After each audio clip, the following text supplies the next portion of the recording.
परमहंस श्री श्रीधर गुरुवर करुणामयने नमो नमो।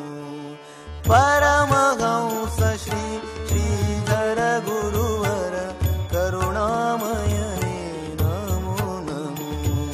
परमहंस श्री श्रीधर गुरुवर करुणामयने नमो नमो। 7 डिसेंबर 1908 मार्गशीर्ष पौर्णिमा अर्थात दत्त जयंतीस नांदेड जिल्ह्यातील देगलूर लाडचिंचोळी कर्नाटक इथे जन्म झालेल्या परमहंस परिव्राजकाचार्य भगवान श्रीधर स्वामी महाराज यांचे कार्य फारच उत्तुंग आहे। श्री रामदास स्वामींच्या कार्याचा प्रसार करून एक समृद्ध परंपरा त्यांनी श्री समर्थ सेवा मंडळ सज्जनगड या संस्थेची स्थापना करून अविरत सुरू ठेवली आहे। परमपूज्य भगवान श्रीधर स्वामी महाराज यांनी वेळोवेळी आपल्या शिष्यांना, भक्तांना व हितचिंतकांना पाठविलेली एकूण 100 पत्रे आहेत। स्वामीजींनी आपल्या शिष्यांना परमार्थाचे मार्गदर्शन या आशयाची बोधपर पत्रे लिहिली आहेत। काही भक्तांना साधनेचे फळ आत्मलाभ होईल अशा आत्मविश्वासाची पत्रे पाठविली आहेत। प्रापंचिक भक्तमंडळींना व्यवहारातील अडचणी समजून सांगण्याकरिता पत्रपंगतीचा उपयोग केला आहे। एवंच ही सर्वही पत्रे परमार्थाचा अचूक लक्षवेध साधून अंतरी आत्मबोध करून देणारी आहेत। सिद्ध पुरुषाने अवधान ठेवून लिहिलेला हा सुबोध अनुभवयुक्त असल्यामुळे प्रेक्षक श्रोत्यांचे जीवन परिवर्तन होईल यात शंकाच नाही। साधक भक्तांना परमपूजनीय श्रीधर स्वामी महाराजांचा अनमोल असा हा दिव्य संदेश अर्थात श्रीधर स्वामींची शतपत्रे। परमहंस श्री श्रीधर गुरुवर परमहंस श्री श्रीधर गुरुवर परमहंस श्री श्रीधर। जय जय रघुवीर समर्थ। नमः शांताय दिव्याय सत्यधर्मस्वरूपिणे स्वानंदामृततृप्ताय श्रीधराय नमो नमः। परमहंस परिव्राजकाचार्य भगवान श्रीधर स्वामी महाराज लिखित शतपत्रे अभिवाचन पत्र क्रमांक 92। सज्जनगडाहून भक्तास लिहिलेले एक पत्र। एक भक्त नागपूर यांना पत्र। श्रीराम समर्थ। समाधानाची गुरुकिल्ली। सर्व तरंगातून पाणी अविकारीच असते।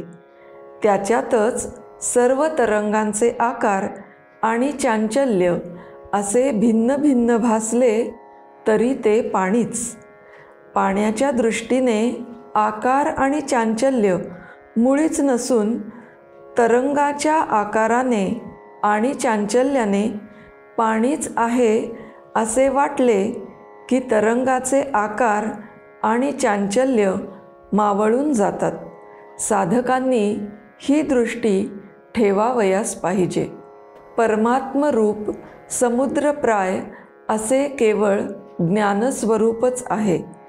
त्यातच या साऱ्या जीवांचा ज्ञानात्मक व्यवहार चालतो। प्रत्येक जीवाचा व्यवहार तरंगाप्रमाणे नामरूपात्मक होत असता चंचल जरी वाटला तरी तरंग पाण्याला सोडून नसल्यामुळे हा जीवरूपी तरंग आपल्या नामरूपाने आणि कार्यकारणतेने परमात्म्याच्या नामरूपाहून भिन्न नाही। पाण्याशिवाय जसा तरंग भासणारच नाही त्याचप्रमाणे परमात्म्याशिवाय कुणाचीही जाणीव होणे शक्यच नाही। तरंग पाण्याच्या सत्तेने राहिल्याप्रमाणे हे सर्व जीव परमात्म्याच्या सत्तेने आहेत। वाऱ्यामुळे समुद्रात अनंत लाटा निर्माण होतात. हे सारे नामरूपात्मक अनेक देहधारी जीव मायेमुळे भासून तरंगांच्या चांचल्यतेप्रमाणे जगात कार्यपर दिसून येतात.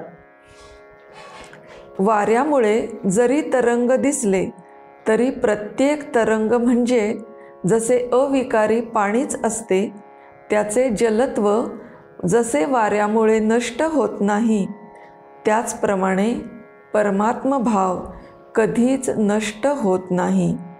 परमात्म्याच्या मायेमुळे हे जे अनेक आकार भासतात, त्याप्रमाणे हाही एक आकार भासतो असे मानून देहाभिमान व उपाधीचे ममत्व चालवावे.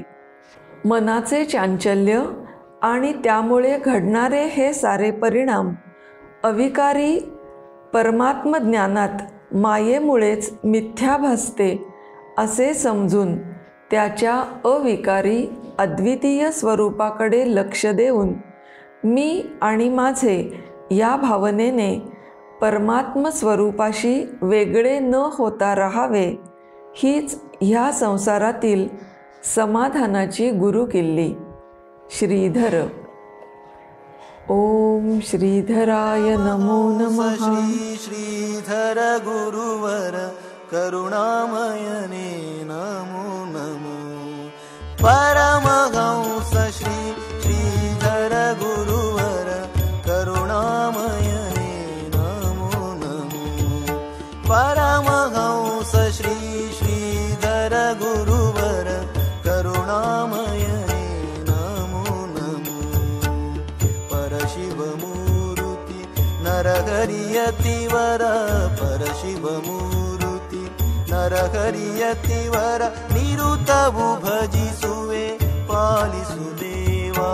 निरुतवु भजिसुवे पालिसुदेवा. परमहंस श्री श्रीधर गुरुवर करुणामयने नमो नमो. करुणामयने